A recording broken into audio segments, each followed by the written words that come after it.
들으시기 전에 구독과 좋아요를 눌러주시면 더 큰 은혜로 보답하겠습니다. 그리고 어디에서 듣고 계시는지, 어떤 고민이 있는지 댓글로 남겨주세요. 많은 분들과 기도로 나눌 수 있습니다. 오늘 아침 5시 30분 새벽 기도회에 나온 한 집사님의 모습이 눈에 들어왔습니다. 무릎을 꿇고 기도하시는데 눈물이 볼을 타고 흘러내리고 있었습니다. 얼마나 절박하면 저렇게 울면서 기도하실까? 기도 시간이 끝나고 조용히 여쭤봤습니다. 오늘따라 더 힘드신가 봅니다. 집사님이 고개를 들고 말씀하셨습니다. 목사님, 3년째 똑같은 기도를 하고 있어요. 하나님이 정말 듣고 계실까요? 그 질문이 제 가슴을 찔렀습니다. 왜냐하면 저도 똑같은 시간을 지나왔거든요. 솔직히 고백하겠습니다. 저도 목사인데 기도가 막막했던 시간이 있었습니다. 2019년 가을이었습니다. 교회 사역은 바쁜데 기도 시간은 점점 짧아지고 있었습니다. 기도에도 형식적이고 하나님의 음성이 들리지 않는 것 같았습니다. 어느 날 새벽 기도하다가 문득 이런 생각이 들었습니다. 내가 정말 하나님과 대화하고 있는 걸까? 아니면 혼잣말을 하고 있는 걸까? 그때 한 선배 목사님이 제게 물으셨습니다. 자네, 기도할 때 하나님의 이름을 제대로 부르고 있나? 저는 당황했습니다. 당연히 부르고 있다고 생각했거든요. 하지만 선배 목사님은 이렇게 말씀하셨습니다. 기도는 단순한 요청이 아니라 관계야. 하나님의 이름을 부를 때 그분이 누구신지 알고 부르는가가 중요하네. 그날 이후 저는 기도가 완전히 달라졌습니다. 하나님의 응답이 들리기 시작했습니다. 사랑하는 성도님들, 오늘 여러분께 그 비밀을 나누고 싶습니다. 이 기도 한마디가 여러분의 기도 인생을 바꿀 것입니다. 하나님의 응답이 귀에 들리기 시작할 것입니다. 지금부터 7가지를 나누겠습니다. 하나하나가 여러분의 기도를 회복시킬 것입니다. 첫 번째, 먼저 하나님의 이름을 제대로 부르십시오. 여러분은 기도할 때 어떻게 시작하십니까? 하나님, 주님, 이렇게 습관적으로 시작하지 않으십니까? 저도 그랬습니다. 하지만 문제는 이름을 부르되 그 이름의 의미를 모르고 부른다는 것입니다. 우리는 하나님께 간절히 무언가를 구하면서도 정작 그분이 누구신지 알지 못합니다. 마치 전화번호는 알지만 상대방의 얼굴도 이름도 모르는 것과 같습니다. 그러니 기도가 공허하고 응답이 들리지 않는 것입니다. 성경은 이렇게 말씀합니다. 여호와의 이름을 부르는 자는 구원을 받으리라. 요엘 2장 32절. 이 말씀을 자세히 보십시오. 부르는 자라고 했습니다. 단순히 입으로 부르는 것이 아니라 그 이름의 의미를 알고 부르는 것입니다. 여호와, 이 이름은 무엇을 뜻합니까? 스스로 계시는 자입니다. 내가 곧 나다라는 뜻입니다. 이것은 하나님이 스스로 존재하시고 변하지 않으시며 영원하신 분이라는 의미입니다. 그분은 우리가 부를 때 이미 그곳에 계십니다. 우리가 기도하기 전에 이미 우리의 필요를 아십니다.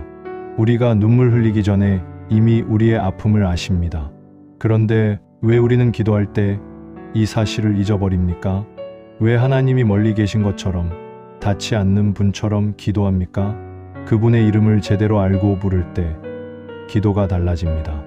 여러분의 기도가 하나님의 귀에 들리기 시작합니다. 2024년 9월 대전에 사시는 김명순 권사님 67세의 이야기입니다. 권사님은 30년 넘게 신앙생활을 하셨지만 기도 응답을 경험한 적이 거의 없다고 하셨습니다. 목사님, 저는 매일 기도하는데 왜 하나님은 침묵하실까요? 권사님은 매일 새벽마다 교회에 나오셔서 1시간씩 기도하셨습니다. 하지만 항상 같은 패턴이었습니다. 하나님, 제 아들 취업시켜주세요. 딸 결혼시켜주세요. 남편 사업 잘 되게 해주세요. 똑같은 기도를 3년째 반복하고 계셨습니다. 그러던 어느 날 제가 새벽 설교에서 하나님의 이름에 대해 나눴습니다. 여호와 이레는 준비하시는 하나님, 여호와 라파는 치료하시는 하나님, 여호와 샬롬은 평강의 하나님이십니다. 그날 이후 권사님의 기도가 달라졌습니다. 여호와 이르시어 제 아들에게 필요한 직장을 이미 준비하신 하나님, 여호와 샬롬이시여 우리 가정에 평강을 주시는 하나님, 이렇게 하나님의 이름을 구체적으로 부르기 시작하셨습니다. 놀라운 일이 일어났습니다. 2주 후 3년간 백수였던 아들이 갑자기 면접 연락을 받았습니다. 한 달 후 그 회사에 합격했습니다. 권사님은 눈물을 흘리며 간증하셨습니다. 목사님, 30년 만에 처음으로 하나님의 음성을 들었어요. 내가 너와 함께 있다는 음성이 마음속에 들렸어요. 권사님은 지금도 매일 새벽 하나님의 이름을 부르며 기도하십니다. 그리고 계속해서 하나님의 응답을 경험하고 계십니다. 사랑하는 여러분, 함께 이렇게 기도해 보시겠습니까? 여호와 하나님, 스스로 계시는 영원하신 하나님을 찬양합니다. 오늘 아침 제가 주님의 이름을 제대로 알고 부르게 하소서. 주님은 저와 함께 계시는 임마누엘이시며 저를 인도하시는 여호와 로이시며 저를 치료하시는 여호와 라파이십니다. 주님의 이름을 부를 때마다 주님이 응답하심을 믿습니다. 주님의 이름이 저희 피난처요, 저희 힘이 되심을 고백합니다. 예수님의 이름으로 기도합니다. 아멘. 이 기도를 매일 아침 고백해 보세요. 하나님의 이름을 제대로 알고 부르는 것, 이것이 응답받는 기도의 첫 번째 비밀입니다. 두 번째, 감사로 기도를 시작하십시오. 우리는 기도할 때 대부분 무엇을 합니까? 바로 구합니다. 이것 주세요. 저것 해주세요. 이렇게 해주세요. 기도가 요청 목록이 되어버렸습니다. 마치 하나님을 만능 자판기처럼 생각하는 것입니다. 그러니 기도가 메마르고 응답이 없는 것입니다. 하나님은 우리의 하인이 아니십니다. 우리의 아버지이십니다. 아버지와 대화할 때 무조건 달라고만 하는 자녀가 있다면 어떻겠습니까? 아버지의 마음이 얼마나 아프겠습니까? 성경은 명확하게 말씀합니다. 범사에 감사하라. 이것이 그리스도 예수 안에서 너희를 향하신 하나님의 뜻이니라. 데살로니가전서 5장 18절. 범사에 감사하라고 하셨습니다. 기도할 때도 마찬가지입니다. 구하기 전에 먼저 감사해야 합니다. 왜 감사가 중요할까요? 감사는 우리의 시선을 바꿉니다.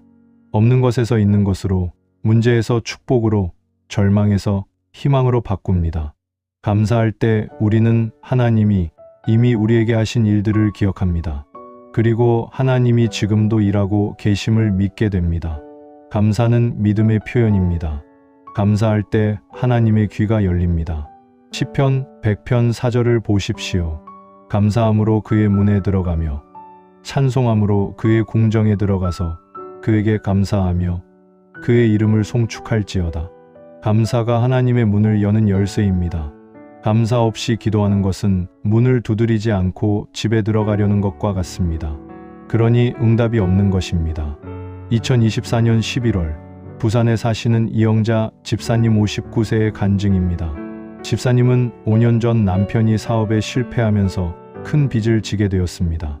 빚이 2억 원이 넘었습니다. 매일 밤잠을 이루지 못하고 채권자들의 전화에 시달렸습니다. 집사님은 매일 울면서 기도했습니다.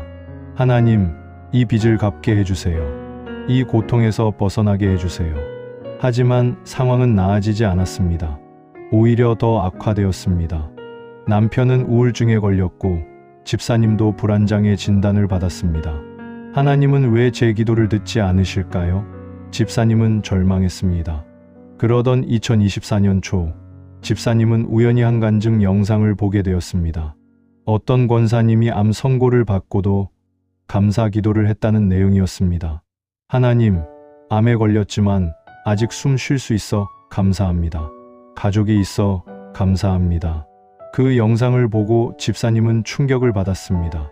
나는 생명이 있는데, 가족이 있는데 왜 감사하지 못했을까?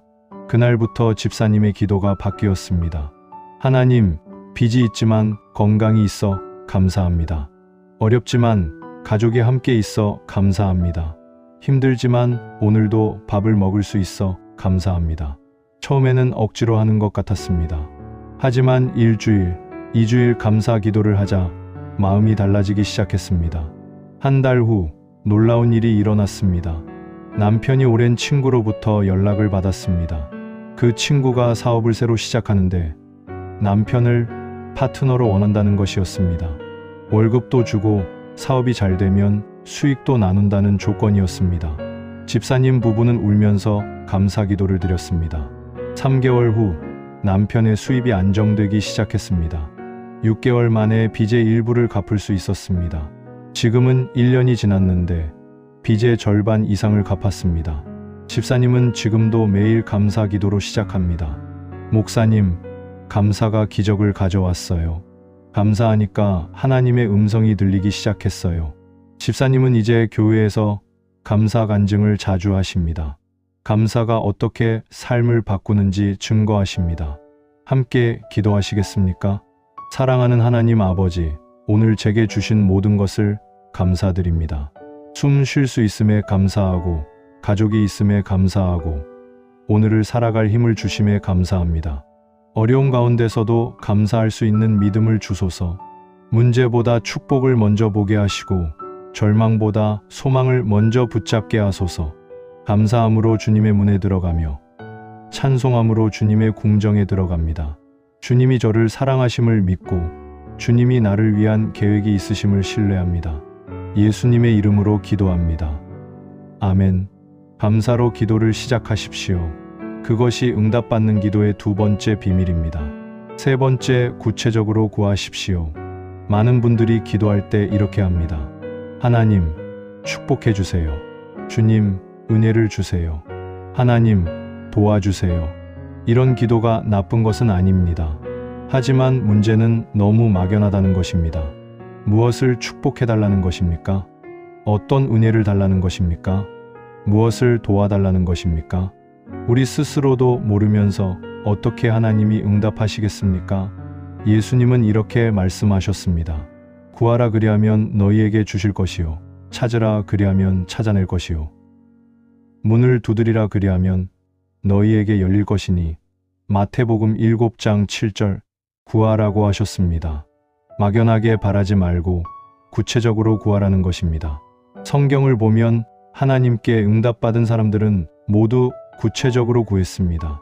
한나는 아들을 주소서라고 구체적으로 기도했습니다. 엘리야는 불을 내려주소서라고 구체적으로 기도했습니다. 바디메오는 보기를 원하나이다라고 구체적으로 말했습니다. 그들은 모두 응답을 받았습니다. 왜 구체적이어야 할까요? 구체적으로 구할 때 우리는 우리의 필요를 정확히 알게 됩니다. 그리고 하나님도 우리에게 정확히 응답하실 수 있습니다. 또한 구체적으로 구할 때 우리는 응답을 분명히 확인할 수 있습니다. 아, 이것이 하나님의 응답이구나. 그래서 믿음이 더 자라납니다. 2025년 1월 서울 노원구에 사시는 박순례 권사님 64세의 이야기입니다. 권사님은 딸의 결혼 문제로 5년째 기도하고 계셨습니다. 하나님, 우리 딸 결혼시켜주세요. 하지만 딸은 38세가 되도록 결혼하지 못하고 있었습니다. 권사님은 점점 초조해졌습니다. 하나님은 왜 제 기도를 안 들어주실까요? 그러던 중 교회에서 기도 세미나가 열렸습니다. 강사 목사님이 이렇게 말씀하셨습니다. 여러분, 기도할 때 구체적으로 구하십니까? 아니면 막연하게 구하십니까? 권사님은 그 질문에 충격을 받았습니다. 나는 5년 동안 막연하게만 기도했구나. 그날부터 권사님의 기도가 달라졌습니다. 하나님, 우리 딸에게 믿음이 좋고 성실하고 부모님을 공경하는 남자를 보내주소서. 나이는 35세에서 40세 사이이고 직업이 안정적인 사람을 보내주소서. 올해 안에 만나게 해주시고 2026년 봄에 결혼하게 해주소서. 구체적으로 항목별로 기도하기 시작했습니다. 그리고 매일 이 기도를 반복했습니다. 놀라운 일이 일어났습니다. 2월 말 딸이 교회 수요 예배에서 한 남자를 만났습니다. 그 남자는 믿음이 좋고 직장도 안정적이었습니다. 나이는 39세였습니다. 부모님을 정말 잘 모시는 사람이었습니다. 권사님이 기도한 모든 조건이 맞았습니다. 3월부터 두 사람은 교제를 시작했습니다. 5월에 약혼했습니다. 그리고 지금 2026년 4월 결혼을 준비하고 있습니다. 권사님은 눈물로 간증하셨습니다. 목사님, 하나님은 정말 구체적으로 들으시고 구체적으로 응답하십니다. 5년 동안 막연하게 기도할 때는 아무 응답이 없었는데 구체적으로 기도하니까 8개월 만에 응답이 왔어요. 권사님은 지금 다른 기도 제목들도 모두 구체적으로 기도하고 계십니다. 그리고 하나하나 응답을 경험하고 계십니다. 함께 기도해 보시겠습니까? 전능하신 하나님, 제 기도가 막연하지 않고 구체적이 되게 하소서. 제가 진정으로 원하는 것이 무엇인지 알게 하시고 그것을 주님께 분명히 구할 수 있게 하소서. 주님은 제 마음을 아시지만 제가 입으로 고백할 때 더 큰 은혜를 주심을 믿습니다. 오늘부터 제 기도 제목을 구체적으로 정리하게 하시고 하나하나 주님께 아뢰게 하소서. 그리고 주님의 응답을 분명히 확인하게 하소서. 주님이 살아계신 하나님이심을 믿고 주님이 저희 기도를 들으심을 확신합니다. 예수님의 이름으로 기도합니다. 아멘. 구체적으로 구하십시오. 그것이 응답받는 기도의 세 번째 비밀입니다. 네 번째, 믿음으로 선포하십시오. 기도할 때 우리는 어떤 태도를 가지고 있습니까? 하나님, 혹시 들어주실 수 있으면 들어주세요. 주님, 안 되면 어쩔 수 없지만 이런 식으로 기도하지 않습니까? 이것은 기도가 아니라 소원입니다. 하나님께 구하는 것이 아니라 그냥 바라는 것입니다. 믿음이 없는 기도는 응답이 없습니다. 야고보서 1장 6절에서 7절을 보십시오. 오직 믿음으로 구하고 조금도 의심하지 말라. 의심하는 자는 마치 바람에 밀려 요동하는 바다, 물결 같으니 이런 사람은 무엇이든지 주께 얻기를 생각하지 말라. 조금도 의심하지 말라고 하셨습니다. 의심하는 자는 아무것도 받지 못한다고 분명히 말씀하셨습니다. 그렇다면 믿음으로 기도한다는 것은 무엇입니까? 그것은 하나님이 반드시 응답하실 것을 확신하는 것입니다. 아직 보이지 않아도, 아직 이루어지지 않아도 이미 이루어진 것처럼 감사하고 선포하는 것입니다. 마가복음 11장 24절을 보십시오. 그러므로 내가 너희에게 말하노니 무엇이든지 기도하고 구하는 것은 받은 줄로 믿으라. 그리하면 너희에게 그대로 되리라. 받은 줄로 믿으라고 하셨습니다. 아직 받지 않았는데 받은 줄로 믿으라는 것입니다. 이것이 믿음입니다. 믿음은 보이지 않는 것을 확신하는 것입니다. 믿음은 하나님의 약속을 붙잡고 선포하는 것입니다. 2024년 7월 광주에 사시는 최미경 집사님 56세의 간증입니다. 집사님은 2023년 가을에 유방암 3기 진단을 받았습니다. 의사는 수술과 항암 치료가 필요하다고 했습니다. 하지만 집사님의 경제 상황은 어려웠습니다. 남편은 일용직 노동자였고 치료비가 너무 많이 들었습니다. 집사님은 매일 밤 울면서 기도했습니다. 하나님, 왜 저에게 이런 시련을 주십니까? 저를 살려주실 겁니까? 하지만 상황은 나아지지 않았습니다. 암은 점점 커지고 있었고 통증도 심해졌습니다. 집사님은 점점 절망했습니다. 그러던 어느 날 교회 목사님이 병문 안을 오셨습니다. 목사님은 집사님의 손을 잡고 말씀하셨습니다. 집사님, 지금부터 믿음으로 선포하십시오. 나는 치료받았다.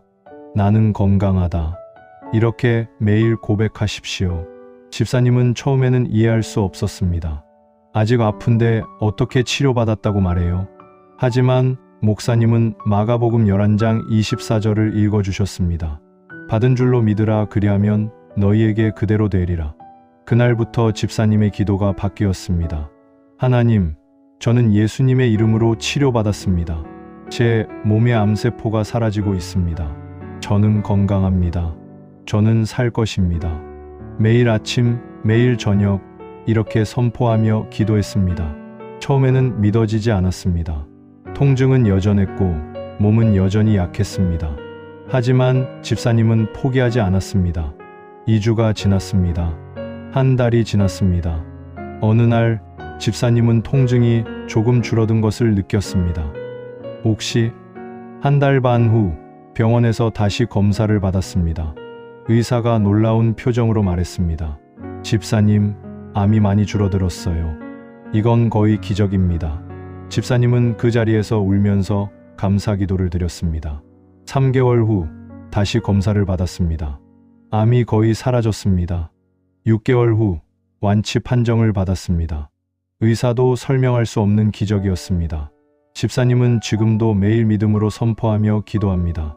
하나님, 저는 건강합니다. 저는 축복받았습니다. 저는 하나님의 자녀입니다. 집사님은 교회에서 자주 간증합니다. 믿음으로 선포하는 기도의 능력을 증거합니다. 함께 기도하시겠습니까? 전능하신 하나님, 제게 흔들리지 않는 믿음을 주소서. 보이지 않아도 믿고 이루어지지 않아도 확신하는 믿음을 주소서. 오늘부터 저는 믿음으로 선포합니다. 하나님은 제 기도를 들으십니다. 하나님은 제게 응답하십니다. 하나님은 저를 사랑하십니다. 제 가정은 축복받을 것입니다. 제 자녀는 하나님의 은혜 안에 있을 것입니다. 제 삶은 회복될 것입니다. 이 모든 것을 예수님의 이름으로 선포하며 믿습니다. 예수님의 이름으로 기도합니다. 아멘. 믿음으로 선포하십시오. 그것이 응답받는 기도의 네 번째 비밀입니다. 다섯 번째, 말씀으로 기도하십시오. 우리의 기도가 왜 약합니까? 우리의 말로만 기도하기 때문입니다. 우리의 생각, 우리의 감정, 우리의 논리로만 기도합니다. 그러니 기도에 힘이 없고 능력이 없는 것입니다. 하지만 하나님의 말씀으로 기도할 때는 다릅니다. 말씀으로 기도할 때 그것은 우리의 기도가 아니라 하나님의 약속이 됩니다. 하나님은 당신의 말씀을 반드시 지키십니다. 에베소서 6장 17절을 보십시오. 구원의 투구와 성령의 검, 곧 하나님의 말씀을 가지라. 하나님의 말씀을 검이라고 하셨습니다. 검은 무기입니다. 말씀은 영적 전쟁에서 우리의 가장 강력한 무기입니다. 말씀으로 기도할 때 우리는 사탄의 공격을 물리칩니다. 말씀으로 기도할 때 우리는 하나님의 뜻을 선포합니다. 말씀으로 기도할 때 하나님이 움직이십니다. 예수님도 광야에서 시험 받으실 때 말씀으로 대적하셨습니다. 기록되었으되, 이 한마디로 사탄을 물리치셨습니다. 우리도 마찬가지입니다. 우리의 말보다 하나님의 말씀이 더 강력합니다. 우리의 생각보다 하나님의 약속이 더 확실합니다. 2024년 10월 인천에 사시는 정혜란 권사님 62세의 이야기입니다. 권사님의 큰아들이 2023년부터 심한 우울증에 빠졌습니다. 직장도 그만두고 방에만 틀어박혀 나오지 않았습니다. 가족들과도 대화를 하지 않았습니다. 권사님은 매일 울면서 기도했습니다. 하나님, 제 아들을 살려주세요. 제 아들을 치료해주세요. 하지만 아들의 상태는 나아지지 않았습니다. 오히려 더 악화되었습니다. 아들은 극단적인 생각까지 하기 시작했습니다. 권사님은 절망했습니다. 하나님은 왜 제 기도를 안 들어주시는 걸까요? 그러던 어느 날 권사님은 새벽 기도회에서 시편 23편을 읽게 되었습니다. 여호와는 나의 목자시니 내게 부족함이 없으리로다. 그 말씀을 읽는 순간 권사님의 마음에 확신이 들어왔습니다. 그래, 하나님이 우리 아들의 목자시다. 하나님이 아들을 돌보실 거야. 그날부터 권사님의 기도가 바뀌었습니다. 자기 말로 기도하지 않고 말씀으로 기도하기 시작했습니다. 여호와는 내 아들의 목자시니 내 아들에게 부족함이 없게 하소서. 내 아들을 푸른 풀밭에 누이시며 쉴 만한 물가로 인도하소서. 내 아들의 영혼을 소생시키시고 자기 이름을 위하여 의의 길로 인도하소서. 시편 23편을 아들의 이름을 넣어서 매일 기도했습니다. 또 이사야 41장 10절도 기도했습니다. 내 아들아, 두려워하지 말라. 내가 너와 함께 함이라. 놀라지 말라. 나는 내 하나님이 됨이라. 매일 아침, 매일 저녁 말씀으로 기도했습니다. 2주가 지났습니다. 한 달이 지났습니다. 어느 날 저녁 아들이 방에서 나왔습니다. 1년 만에 처음으로 가족들과 저녁을 같이 먹었습니다. 권사님은 눈물을 참으며 밥을 먹였습니다. 한 달 반 후 아들이 말했습니다. 엄마, 나 병원 가볼게. 권사님은 아들을 안고 울었습니다. 2개월 후 아들은 정신과 치료를 시작했습니다. 약도 먹고 상담도 받기 시작했습니다. 4개월 후 아들의 상태가 많이 좋아졌습니다. 6개월 후인 지금 아들은 새로운 직장을 알아보고 있습니다. 권사님은 간증합니다. 목사님, 제 말로 기도할 때는 아무 일도 일어나지 않았어요. 하지만 말씀으로 기도하니까 하나님이 움직이기 시작하셨어요. 말씀은 정말 살아있고 능력이 있어요. 권사님은 지금도 모든 기도를 말씀으로 합니다. 그리고 계속해서 하나님의 응답을 경험합니다. 함께 기도하시겠습니까? 살아계신 하나님, 주님의 말씀은 살아있고 활력이 있나이다. 오늘부터 저는 제 말이 아니라 주님의 말씀으로 기도하겠습니다. 주님의 약속을 붙잡고 기도하겠습니다. 여호와는 나의 목자시니 내게 부족함이 없으리로다는 말씀을 선포합니다. 너희가 내 이름으로 무엇을 구하든지 내가 행하리라는 말씀을 믿습니다. 내가 세상 끝날까지 너희와 항상 함께 있으리라는 말씀을 의지합니다. 주님의 말씀이 제 입에 있고 제 마음에 있고 제 기도에 있게 하소서. 말씀이 저를 지키고 말씀이 저를 인도하고 말씀이 저를 변화시키게 하소서. 예수님의 이름으로 기도합니다. 아멘. 말씀으로 기도하십시오. 그것이 응답받는 기도의 5번째 비밀입니다. 6번째, 포기하지 말고 계속 기도하십시오. 우리가 기도를 멈추는 이유가 무엇입니까? 응답이 안 보이기 때문입니다. 한 달 기도해도 안 되고 1년 기도해도 안 되면 우리는 포기합니다. 하나님이 내 기도를 안 들으시나 봐. 이건 하나님의 뜻이 아닌가 봐. 이렇게 생각하고 기도를 멈춥니다. 하지만 성경은 무엇이라고 말씀합니까? 누가복음 18장 1절을 보십시오. 예수께서 그들에게 항상 기도하고 낙심하지 말아야 할 것을 비유로 말씀하여 항상 기도하고 낙심하지 말라고 하셨습니다. 계속 기도하라는 것입니다. 포기하지 말라는 것입니다. 예수님은 불의한 재판관 비유를 말씀하셨습니다. 한 과부가 재판관에게 계속해서 찾아가 호소했습니다. 재판관은 처음에는 들어주지 않았습니다. 하지만 과부가 계속 찾아오니까 결국 들어주었습니다. 예수님은 말씀하셨습니다. 하물며 하나님께서 그 밤낮 부르짖는 택하신 자들의 원한을 풀어주지 아니하시겠느냐. 계속 기도하면 하나님이 반드시 응답하신다는 것입니다. 왜 하나님은 즉시 응답하지 않으실까요? 그것은 우리의 믿음을 연단하시기 위함입니다. 기다리는 시간 동안 우리의 믿음이 자랍니다. 기다리는 시간 동안 우리의 간절함이 깊어집니다. 기다리는 시간 동안 우리는 하나님만 의지하게 됩니다. 2024년 4월 대구에 사시는 한명숙 권사님 68세의 간증입니다. 권사님의 둘째 아들이 12년 전에 집을 나갔습니다. 가족들과 싸우고 나가서 연락이 끊겼습니다. 권사님은 12년 동안 매일 아들을 위해 기도했습니다. 새벽마다, 금요일마다, 철야 기도마다 아들을 위해 울며 기도했습니다. 하나님, 제 아들을 집으로 돌아오게 해주세요. 하지만 12년 동안 아무 소식이 없었습니다. 아들이 어디서 무엇을 하는지도 몰랐습니다. 살아있는지 죽었는지도 몰랐습니다. 주변 사람들이 말했습니다. 권사님, 이제 포기하세요. 12년이나 됐잖아요. 심지어 남편도 말했습니다. 여보, 이제 그만 기도해. 아들이 돌아올 생각이 없는 것 같아. 하지만 권사님은 포기하지 않았습니다. 아니에요. 하나님이 제 기도를 들으실 거예요. 제 아들이 꼭 돌아올 거예요. 12년째 되던 2024년 3월, 권사님은 여전히 매일 새벽 기도를 했습니다.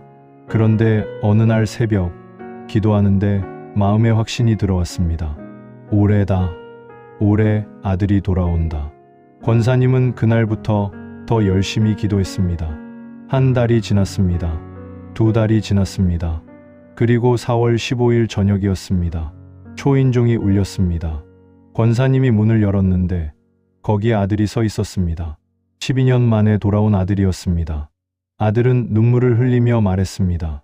엄마, 미안해요. 늦게 왔어요. 권사님은 아들을 안고 울었습니다. 그날 밤 온 가족이 모여서 울면서 기도했습니다. 아들이 말했습니다. 엄마가 12년 동안 저를 위해 기도한 거 알아요. 멀리 있어도 느껴졌어요. 그 기도가 저를 여기까지 데려왔어요. 아들은 그동안 방황하며 살았지만 엄마의 기도를 생각하면 완전히 타락하지 않았다고 했습니다. 그리고 올해 들어서 매일 집 생각이 나서 결국 돌아왔다고 했습니다. 지금 아들은 다시 직장을 구해서 일하고 있습니다. 교회도 나가기 시작했습니다. 권사님은 간증합니다. 12년이 너무 길었어요. 포기하고 싶었던 순간이 수없이 많았어요. 하지만 포기하지 않았어요. 하나님은 제 기도를 들으셨어요.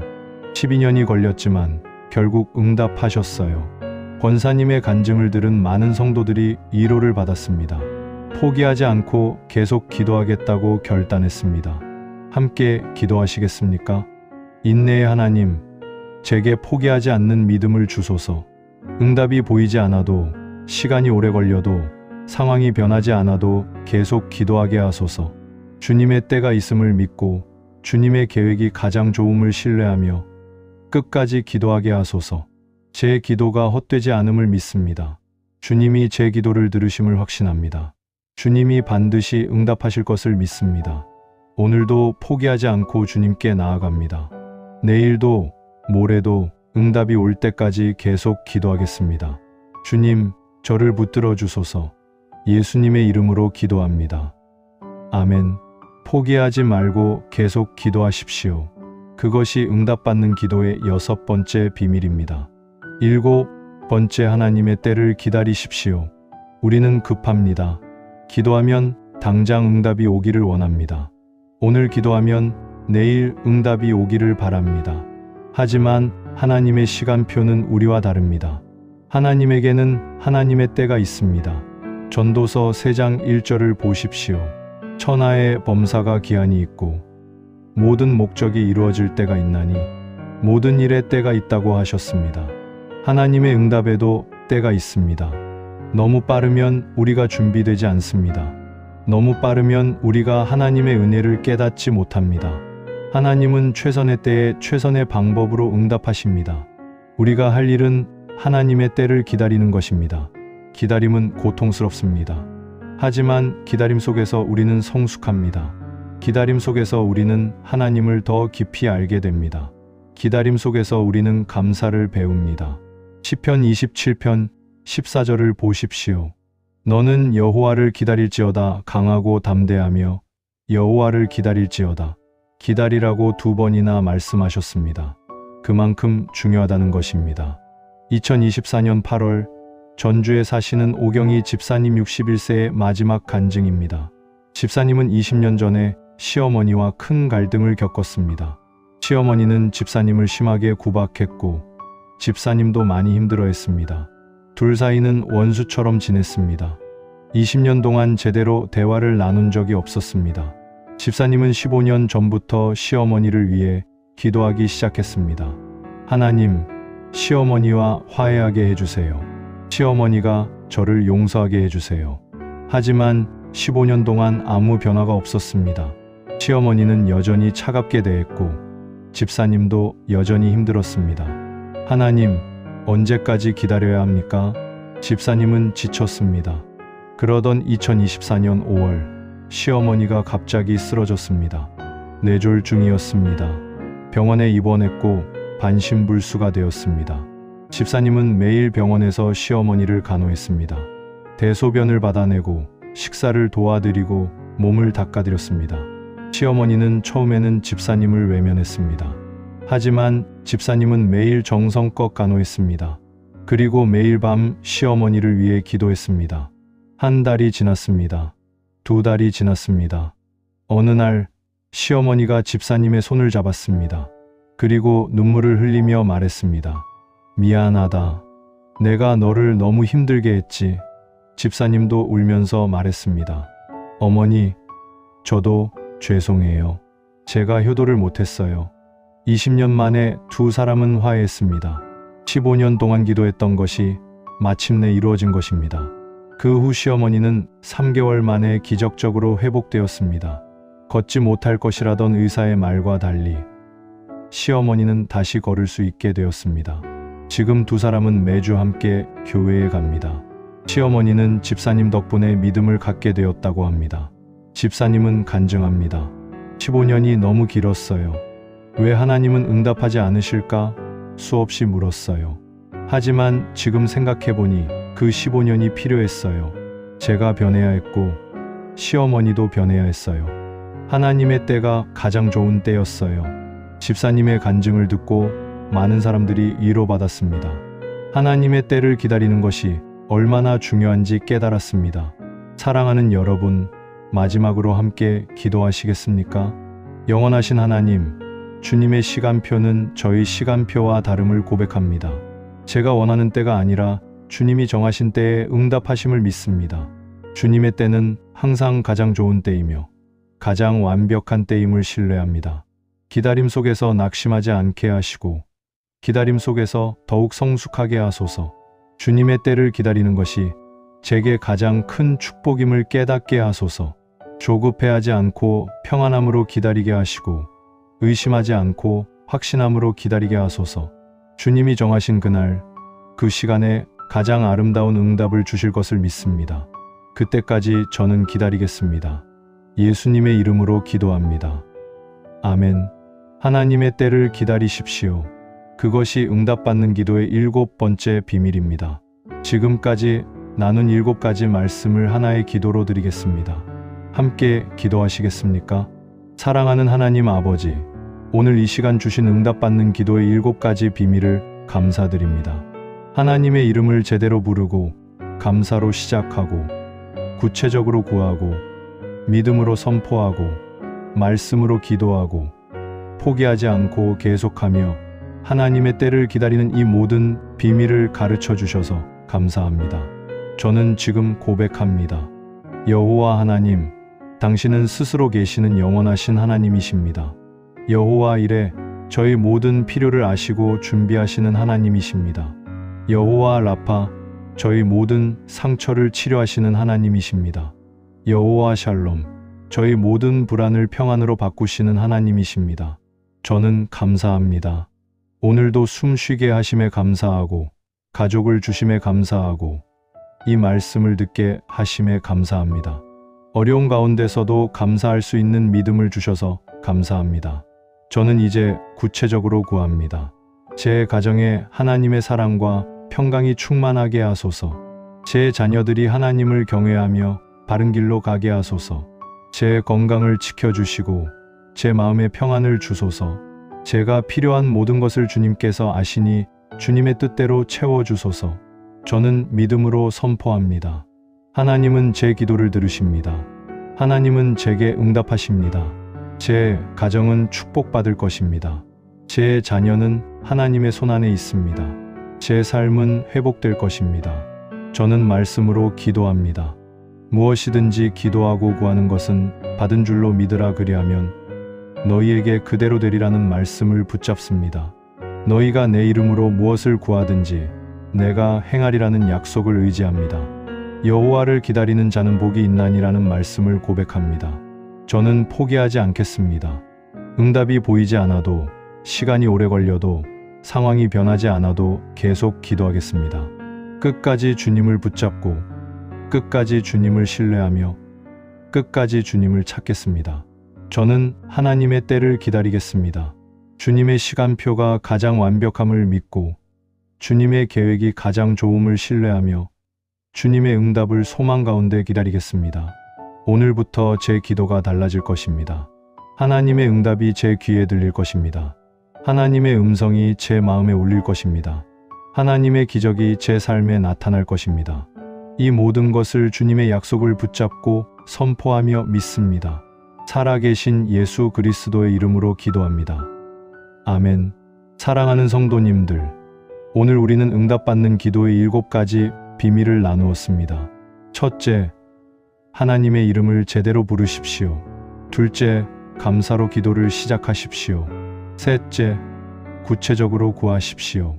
넷째, 믿음으로 선포하십시오. 다섯째, 말씀으로 기도하십시오. 여섯째, 포기하지 말고 계속 기도하십시오. 일곱째, 하나님의 때를 기다리십시오. 이 7가지가 여러분의 기도를 완전히 바꿀 것입니다. 이 기도 한마디로 하나님의 응답이 귀에 들리기 시작할 것입니다. 오늘 저녁부터 이렇게 기도해 보십시오. 내일 새벽부터 이렇게 기도해 보십시오. 한 주, 2주, 한 달, 2달 계속 이렇게 기도하십시오. 반드시 변화가 일어날 것입니다. 하나님의 음성을 들으실 것입니다. 하나님의 응답을 경험하실 것입니다. 하나님의 기적을 목격하실 것입니다.